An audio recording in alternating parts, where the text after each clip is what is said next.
5 సార్లు. మీరు ఎన్నిసార్లు చదివినారు సార్? నేను 4 సార్లు చదివినా. మీకు నాకు చెప్పడం నాకు అర్థందా లేదా? మీకు 5 సార్లు చదవమంటున్నా. నాకు ఈరోజు 20 లక్షల రూపాయలు నా నెల చెక్ వస్తుందంటే కారణం నేను 6 సార్లు చదివిన బుక్. ఎన్నిసార్లు? నీకు తెలుసా బుక్ ఎంత ఉంటుందో తెలుసా? కాస్ట్ 2 లక్షలు ఉంటుంది కాస్ట్. చదవరా? 2 లక్షలు తీసుకొని చదవరా? మన బిల్ గేట్స్ మన ఇంటర్వ్యూలో చెప్పాడు 21 సార్లు చదివాడు ఆయన ఆ బుక్. బిల్ గేట్స్ అంతా 21 సార్లు చదివాడు. వారన్ బఫెట్ 19 సార్లు చదివాడు దాన్ని. ఎలన్ మస్క్ వచ్చి 19 సార్లు చదివాడు. ఈరోజు అందుకే వాళ్ళు ప్రపంచాన్ని శాసిస్తున్నారు. మనం వాళ్ళు చెప్పింది మనం వింటున్నాం. అర్థమైందా? 6 సార్లు చదివినందుకు 20 లక్షలు వచ్చినప్పుడు మీరు ఎన్నిసార్లు చదవాలి? చదవడం గొప్ప కాదు, దాంట్లో ఉన్నది ఇంప్లిమెంట్ చేయాలి. కానీ ఆ బుక్ అంత కాదు, 2 లక్షలు కాదు, 197 రూపాయలు ఉంటుంది. ఎంత? 197 బుక్ కొనుక్కోవచ్చా లేదా? కానీ చెప్తున్నా కదా, ప్రపంచంలో కోటీశ్వరయ్యే మార్గాలు ఎవరు వచ్చి చెప్పడు బయట. ఈ రోడ్డు మీద కలిస్తే నేను ఏమి చెప్పను. నువ్వు నా ఫ్రెండ్ అయితే కూర్చోబెట్టి బిర్యానీ తినిపిస్తాను, కావలసిన 10,000 చేతులు పెట్టి ఖర్చులు ఇస్తాను. కానీ నీకు ఈ విషయాలు చెప్పను, ఇక్కడే చెప్తాను. ఇవన్నీ ఇక్కడ ఈ స్టేజ్ మీద చెప్తాను. ఎందుకంటే నాకు బాధ్యత ఇచ్చింది మన Great Vestige Corporation managing director Gautam Bali sir and Deepak sir and convener sir. వాళ్ళు నాకు బాధ్యత ఇచ్చారు. నీ వల్ల ఒకరు ఎవరైనా గ్రో అయ్యారనుకుంటే అది వెస్టీజ్ కి ఇచ్చే ప్రతిఫలం, వెస్టీజ్ కి ఇచ్చే గురుదక్షిణ అని చెప్పింది కాబట్టి నేను చేస్తున్నాను.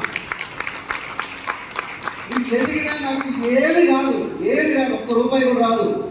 కానీ వెస్టీజ్లో నేను ఎదిగి రేపు నా దగ్గర వచ్చి సార్ బిఎంసీ మెంబర్ అయినా నేను 10 లక్షలు సంపాదిస్తానంటే, అరే ఏ మొత్తాన్ని సంపాదించినావు? ఆ రోజు దాస్ సార్ వచ్చి ఒక మీటింగ్ సెషన్ తీసుకున్నాడు, దానివల్ల నేను 10 లక్షలు సంపాదిస్తానంటే అప్పుడు దానికి జన్మ సార్థకమైనట్లు లెక్క. అర్థమవుతుందా? ఏం సార్ మాకు ఇప్పటికే 30,000 20,000 సంపాదించడం పెద్ద మాట్లాడుతుందంటే నేను చెప్తున్నా కదా, నేను ఒక 160 రూపాయలు 160 రూపాయలు లేదా 320 రూపాయలు చెక్ వచ్చేటప్పుడు అనుకున్నాను. నాకు ఒక బెంచ్ ఉంటుంది, నాకు ఒక ఎకరాల్లో భూమి ఉంటుంది, నాకు ఒక చాలా కేజీల కొద్ది బంగారం ఉంటుంది, నాకు 100 కొద్ది షేర్స్ ఉంటాయని చెప్పి అనుకున్నా. అవన్నీ కంప్లీట్ అయినాయి,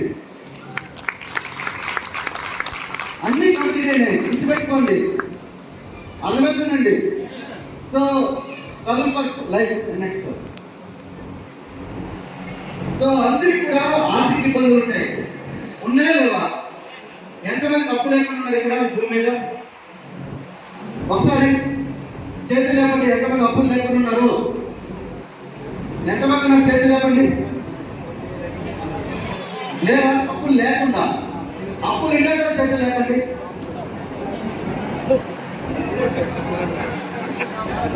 అంటే మీకు అందరికీ బిజినెస్ అవసరమా? మీకు అప్పు లేకపోయినా మీకు ఒక ఫోన్ చేస్తారు, నా పేరు బాగా సార్, మీకు కారు కావాలా, లేకపోతే క్రెడిట్ కార్డు కావాలా, లేకపోతే 2,000 లోన్ కావాలా అని చెప్పి ఒక అమ్మాయి ఫోన్ మాట్లాడుతుంది. మనల్ని మరి అమ్మాయి మంచి అమ్మాయి మాకు ఫోన్ చేస్తుంది. సరే ఆ 20,000 30,000 అప్పులు ఇచ్చే 1,00,000 రూపాయలు అప్పులు ఇచ్చారనుకుంటాం. ఆ 20 30 అయితే 30 50 అయితే 50 లక్షలు అయితే 1,10 లక్షలు అవుతుంది. అయితే లేదా? మీకు ఎవరు ఫోన్ చేస్తారా? మీకు ఏమైనా లోన్ కావాలనుకుంటే మీరు ఇమీడియట్గా మీరు ఆడపిల్లలు పట్టరు, మగవాళ్ళు పడిపోతారు పక్కన. అందుకే మీకు తెలిసిన కంపెనీలు కూడా కాల్ సెంటర్లో ఆడపిల్లలను పెడతారు, మగవాళ్ళు పట్టరు. ఎందుకంటే మగవాళ్ళు ఫోన్ చేస్తే ఎవరో నువ్వు నాకు అంత నేను ఎంత బిజీగా ఉంటే నాకు ఎవరో ఫోన్ చేసినప్పుడు అడుగుతాం. అది ఆడపిల్లలు మాట్లాడితే మనం ఆమె స్వీట్గా మాట్లాడుతుంది. 60 సంవత్సరాల ఆమె వయసు కూడా, ఆమె వయసు చూస్తే కనిపిస్తుందేమో కానీ వాయిస్ మాత్రం మంచిగా మాట్లాడుతుంది. చూస్తే 60 సంవత్సరాలు, వెనక ఫోన్లు మాట్లాడితే మాత్రం అమ్మాయి 16 సంవత్సరాల అమ్మాయి మాట్లాడుతుంది. అని అర్థమవుతుందా? ఎక్కడి నుంచి వస్తుందంటే ఏం లేకపోయినా కూడా తగిలించేటట్టున్నారు, బయట తగిలించడం లేదా? సో ఇప్పుడు మీకు ఆర్థిక ఇబ్బందులు పక్కా ఉంటాయి, ఫైనాన్షియల్ స్ట్రగుల్స్ ఉంటాయి. సో దీన్ని ఏం చేయాలి? నెక్స్ట్ కిందికి కొద్దిగా. సో ఇన్వెస్ట్మెంట్ స్ట్రగుల్స్ ఎవరికో ఒకరికి లోపం ఉంటుందా లేదా? ఈ భూమి మీద ఉన్న ప్రతి ఒక్కరికి ఒక లోపం, అవునా కదా? లోపమా కదా? శివునికి కోపం లోపం. ఆ లోపాన్ని గుర్తించి దాన్ని దిగమనుకుంది కాబట్టి పార్వతికి సగభాగాన్ని శివునికి మనకి సగభాగం ఉంటాడు. అర్థమైందా? శివుడి యొక్క సగభాగం ఎవరు? పార్వతీదేవి. ఎందుకంటే కోపాన్ని లోపంగా చూసి ఆమె అర్థం చేసుకుంది. సో ఇక్కడ ఉన్న వాళ్ళ ప్రతి ఒక్కరు కూడా ఒక లోపం ఉంటుంది. నేను కూడా 100% పర్ఫెక్ట్ పర్సన్ కాదు, మీరు కూడా కాదు. అర్థమవుతుందా? సో మీరు ఏంటంటే ఎమోషనల్ స్ట్రగుల్స్ ఏముంటాయి? Emotional struggles. నీ వాళ్ళ పెద్ద కొడుకు అనుకో, నీకేమవుతుంది? ఇమీడియట్గా నీ చెల్లి బాధ్యత నీకే ఉంటుంది, అక్క బాధ్యత నీకే ఉంటుంది, తమ్ముడు బాధ్యత నీకే ఉంటుంది. ఒక 2-3 చెల్లెలు ఉంటే 2-3 చెల్లెలు బాధ్యత పెళ్ళిళ్ళన్నీ ఉంటుంది. ఒక 3 పెళ్ళిళ్ళు అయిపోయిన తర్వాత చూడండి, ఆ అన్న పరిస్థితి వెళ్ళి ఏ చెల్లి దగ్గరికి వెళ్ళి ఉండగలుగుతాడా? మరి ఏ తమ్ముడి దగ్గరికి వెళ్ళి ఉండగలుగుతాడా? ఓన్లీ ఎమోషనల్ స్ట్రగుల్ గురించే కదా మనం పోరాడతాం. అవునా కదా? కొంతమంది దగ్గర తెలుసు, అలా అప్పుడప్పుడు తలపెట్టుకునే వాళ్ళు తెలుసు ఇవన్నీ కథలు. అర్థమవుతుందా? సో ఇక్కడ ఏంటంటే ఎమోషనల్ స్ట్రగుల్స్ ఉంటాయి. మనకు బిజినెస్ చేయకుండా ఆపేదానికి ఎమోషనల్ స్ట్రగుల్స్ ఉంటాయి. కానీ మనము దీన్ని బలంగా మార్చుకోవాలి. ఈ బలంగా మార్చుకోవాలనుకుంటే ఎక్కడి నుంచి మీకు ఏం చేయాలని చెప్పి మీకు క్లారిటీ రావాలి. ఇప్పుడు 2020 మీకు 25 వచ్చింది. 26లో మీకు ఏముండాలి? 27లో ఏముండాలి? 28లో ఏముండాలి? మీ దగ్గర క్లారిటీ ఉందా?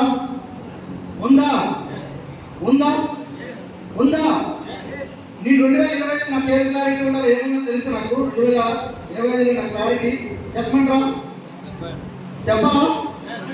చెప్పాలా? ఏం సార్ సంవత్సరం చెప్పమంటారా? 2025లో నేను చెప్తాను కదా, ఆల్రెడీ నాకు ఆల్రెడీ ఉన్నో చెప్పిన 2025 ఏం కావాలనుకుంటే 10 ప్రాపర్టీస్ కొనాలి. నేను ఎంత? ఒక్క ప్రాపర్టీ కాదు, 10 ప్రాపర్టీస్ కొనాలి. తర్వాత 2 కేజీలు బంగారం కొనాలి. తర్వాత విలేజ్లో ఇల్లు కట్టాలి. వీకెండ్ హోమ్ కట్టాలి. వీకెండ్లో వెళ్ళి ఉండడానికి ఒక ఇల్లు కావాలి. తర్వాత ఆడి కార్ కొనాలి. ఇది నా 2025. ఇప్పుడు పురుషోత్తం దాస్ ఇంట్లో కూర్చుంటే ఇవన్నీ లేచి కూర్చుంటా లేవా? నేను మంచిగా 10 దుబ్బలు కప్పుకొని ఏసీ వేసుకొని మంచి పడుకుంటే అక్కడ ఈ డ్రీమ్ బోర్డ్ వచ్చి ఏం చేస్తే నాకు డ్రీమ్ చాట్ వచ్చి తప్పని లేపుతుంది. ఏంది కాక 10 ప్రాపర్టీస్ కొంటానన్నావు, 2 కేజీలు గోల్డ్ కొంటానన్నావు, నువ్వు ఏళ్ళ కూర్చొని ఏం చేస్తున్నావు అని చెప్పి లేపుతుందా లేదా? మరి మీ దగ్గర ఉందా? మీ డ్రీమ్ చాట్ ఉందా? లేదు కదా. సో లేకపోవడం వల్ల మీకు పెద్ద ప్రాబ్లం. ఎందుకంటే మనము ఈ రోజు వరకు ఆలోచిస్తాం. కానీ 2026లో నాకు చూడండి, 2026లో 10 ప్రాపర్టీస్ కావాలి. ఇంకో 10 ప్రాపర్టీస్ వచ్చేసరికి commercial properties. 20 ప్రాపర్టీస్లో 10 properties normal properties. తర్వాత 20లో మనకు 10 కమర్షియల్. తర్వాత నార్మల్ 4 కేజీలు గోల్డ్ కొనాలి. ఇది ఫామ్ హౌస్ ఒకటి కట్టించాలి. తర్వాత రేంజ్ ఓవర్ తీసుకోవాలి. ఇది నాకు 2026 చూడండి. 2026 నాది. 2027 20 ప్రాపర్టీస్ కావాలి. 10 కేజీలు గోల్డ్ కొనాలి. 10 కమర్షియల్ ప్రాపర్టీస్ కొనుక్కోవాలి. రోల్స్ రాయ్స్ కొనాలి. 2027లో రోల్స్ రాయ్స్ కొనాలి. ఒకసారి నా డ్రీమ్ చార్ట్ ఒకసారి చూడండి. ఎందుకు అనుకుంటే నేను ఏం చేయాలనుకున్నది నా గోడ నుంచి మాట్లాడితే నా ఇంట్లో ఉంది, నా ఆఫీస్లో ఉంది, నేను ఇంటి దగ్గర పెట్టుకుని కూర్చొని మాట్లాడుతున్నాను అనుకుంటే ఇది నా డ్రీమ్ చార్ట్. మీరు చెప్పండి, డిసెంబర్ 2025 వరకు కల్లా నా ఇన్కమ్ ఎంత ఉంటుందో ఇక్కడ ఎంతమంది రాశారు చెప్పండి, చేతులు లేపండి. 2025 వరకల్లా, డిసెంబర్ 2025 వరకు నాకు ఎంత ఇన్కమ్ కావాలని రాశారు ఎవరైనా ఇక్కడ? ఒక్కరు రాశారు. ఒక్కడు ఉన్నాడు మగుడు. నేను అంట మామూలుగా సారీ ఎవరైనా బాధపడితే ఒక్కరు రాశాడు 2025 వరకు. ఎక్కడ క్లారిటీ ఉండాలా అది క్లారిటీ ఉంది. మరి మీకేమైనా క్లారిటీ ఉందా? మనం ఎప్పుడు కాల్ తీసుకోవాలో మనకు తెలియదు, ఎప్పుడు ఇల్లు తీసుకోవాలో తెలియదు, ఎప్పుడు మనము బ్యాంక్ బ్యాలెన్స్ మెయింటైన్ చేయాలో తెలియదు, ఎప్పుడు ఎక్కడ డబ్బులు వచ్చినాక చేద్దాం. ఇప్పుడు పెళ్లి చేసినోడికి అలాగే తెలుసా లేదు? ఎప్పుడో అప్పుడు నా కొడుకు కూడా పెళ్లి చేయాలని చెప్పి తెలుస్తుందా లేదా? తెలుస్తుందా లేదా? మరి ఎందుకు పెళ్లి తాళి కట్టేటప్పుడే నా కొడుకు వస్తాడు, నా కూతురు వస్తుంది, ఆమెకు కూడా పెళ్లి చేయించాలి, తర్వాత వాళ్ళకి పుట్టే పిల్లలకు కూడా నేను చేయించాలని చెప్పి వాళ్ళు ఆలోచిస్తారా లేదా?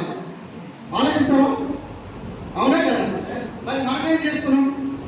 ఈ బిజినెస్లో వచ్చి మీరు డ్రీమ్ అనేది రాయట్లేదు.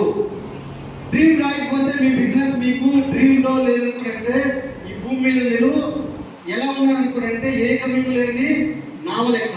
ఏ గమ్యం ఏ వాడనేది ఇప్పుడు మీకు సముద్రంలో వెళ్ళేదనుకోండి, మీకు దాని గమ్యం తెలియలేదు. దుబాయ్కి వెళ్ళొచ్చు, లేదంటే థాయిలాండ్కి వెళ్ళొచ్చు, లేదంటే మలేషియాకి వెళ్ళొచ్చు, ఎక్కడికైనా వెళ్ళొచ్చు. అర్థమవుతుందా? ఇక్కడ నుంచి చూడండి, ఇక్కడ హనుమకొండ నుంచి వర్ధనపేట నుంచి హనుమకొండకి వెళ్ళే రోడ్డు ఉంది కదా, ఈ వర్ధనపేట మధ్యలో నిలబడి ఇక్కడి నుంచి వర్ధనపేట వెళ్ళాలి, ఇంకో రూట్లో మనకు వరంగల్ వెళ్ళాలి, ఇంకో రూట్లో హైదరాబాద్ వెళ్ళాలి, ఇంకో రూట్లో మన సూర్యాపేట వెళ్ళాలి. నేను మధ్యలో నిలబడి ఉన్నాడు. నిలబడి ఉంటే ఒక తాత వచ్చి అడిగిండు, ఏ నాయన ఎక్కడికి పోవాలనుకున్నట్టే, లేదు నేను ఎక్కడికి పోవాలి నాకే తెలియదు మరి అనుకున్నట్టే. ఏమంటున్నాయన, ఎట్లయినా పోనాయన నీ సావు అనుకున్నట్టు. అవునా కదా? అదే నేను వరంగల్ వెళ్ళాలనుకున్నాను ఆయన, నేను వెళ్ళేవనుకో రైట్ సైడ్ వెళ్ళేవనుకో వరంగల్ వెళ్ళిపోతాం, లేదా సూర్యాపేట వెళ్ళాలంటే రైట్ సైడ్ వెళ్ళు, లేదనుకున్నంటే నువ్వు హనుమకొండ వెళ్ళాలంటే లెఫ్ట్ సైడ్ వెళ్ళు, లేదా హైదరాబాద్ వెళ్ళాలంటే స్ట్రైట్కి వెళ్ళు. చెప్తారా లేదా? మీరు డ్రీమ్ రాయకపోతే మీరు ఏముంటుందంటే, మీకు సైకిల్ తెలుసా అందరికీ? తెలుసా సైకిల్? తెలుసా? స్టాండ్ వేసి సైకిల్ తొక్కితే ఎట్లా ఉంటుంది? స్టాండ్ వేసి సైకిల్ తొక్కితే ఎట్లా ఉంటుందో అట్లా ఉంటుంది.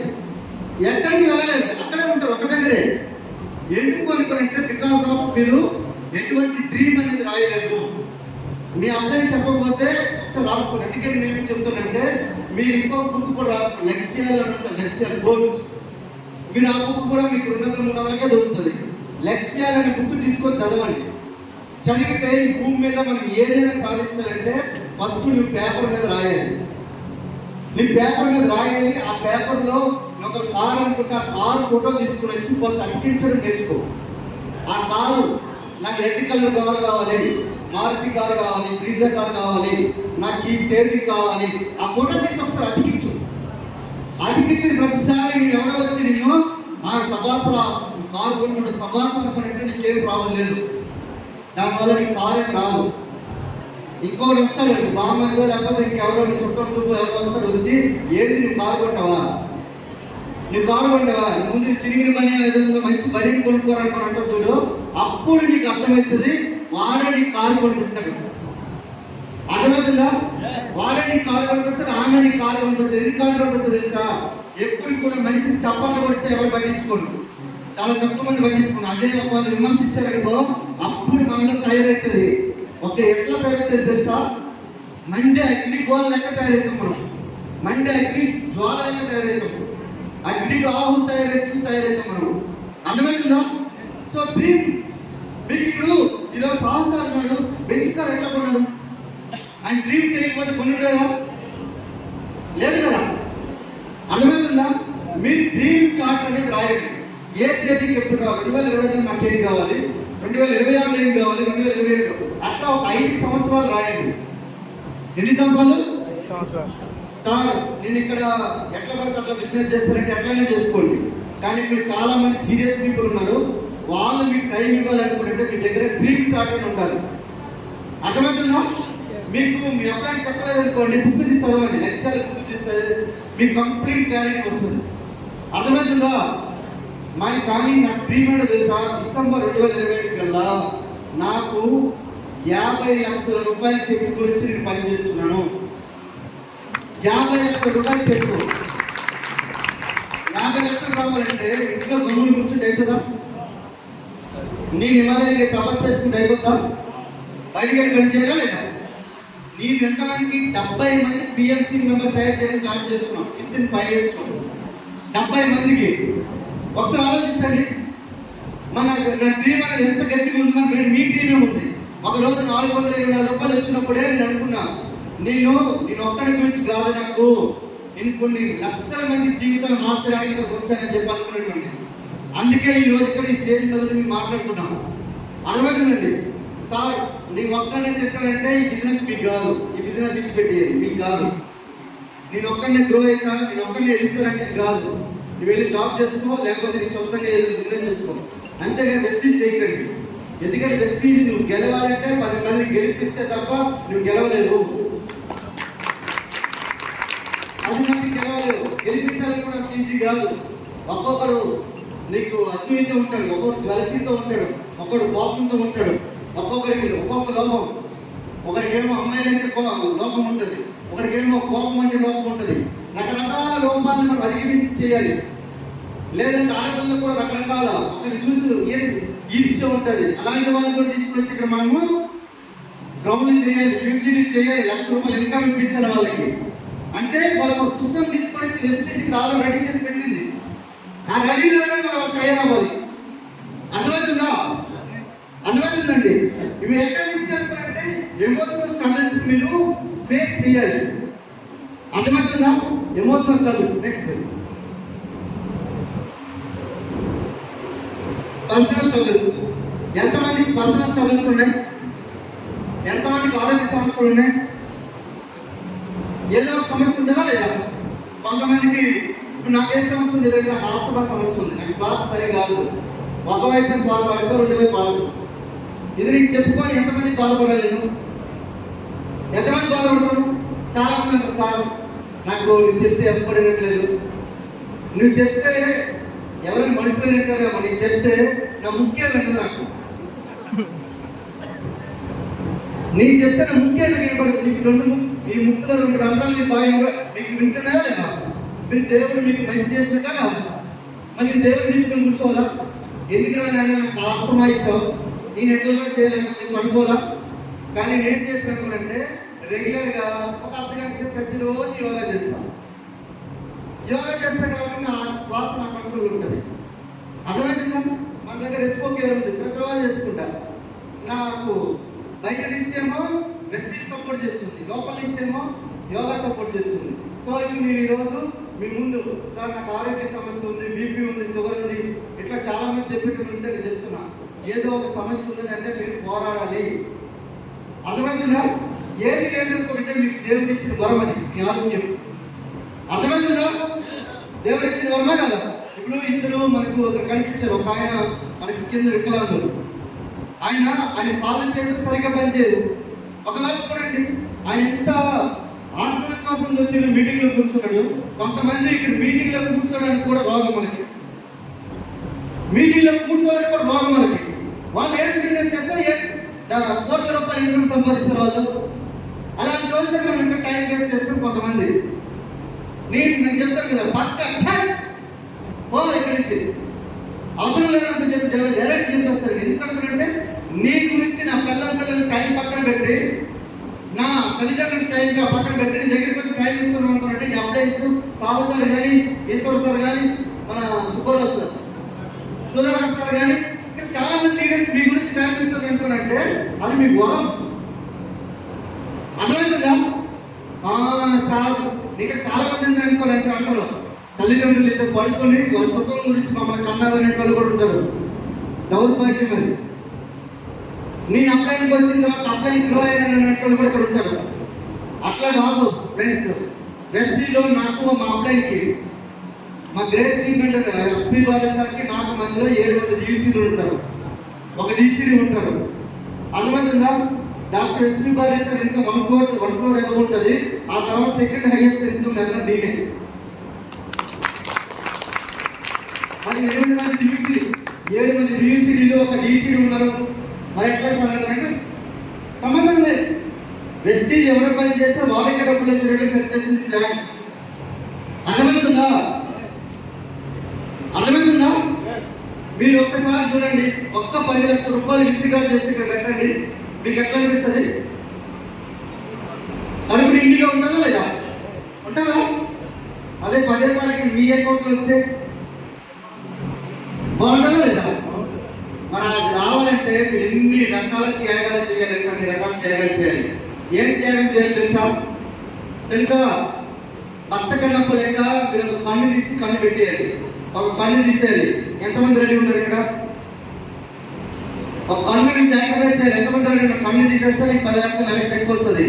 ఎంతమంది తీసేసుకుంటారు? ఎంతమంది? 1, 2, 3. ఒకసారి గట్టిగా బిగినప్పుడు అది వెళ్ళి ఒక చెయ్యి తీసేస్తా 10 లక్షలు చెక్ వస్తుంది. ఎంతమంది తీసుకుంటారు చెయ్యి? ఒక చెయ్యి తీసేసుకుంటారు ఎంతమంది? ఒకసారి చాలా గట్టిగా బిగినప్పుడు ఎంత సపోర్ట్ కొడతారు ఏంటంటే ఆయన మీకు. నేను చెప్పాను కదా, నీ మాట ఒక్కొక్కరి చేతులు కందిపోవాలి ఇంటికి వెళ్ళేసరికల్లా. అప్పుడు నీకు ప్రశాంతంగా నిద్ర కూడా వస్తుంది. ఎందుకంటే ఎంతవరకు నీకు ఈ చప్పట్లు తగులుతాయో నీ అంత గుండె గట్టిగా ఉంటుంది. సో ఒకసారి మీ గుండె గట్టిగా ఉందని చెప్పి గట్టిగా చప్పట్లు వస్తుంది.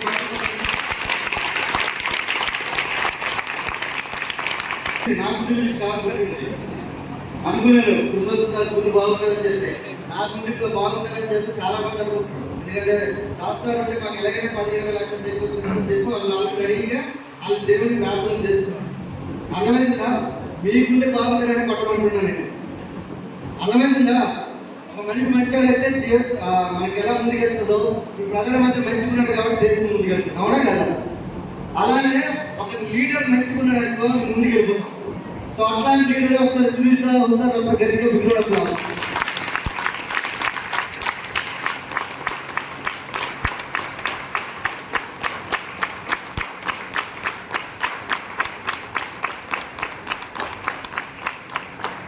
Yes, personal emotions, very important. Personal struggles.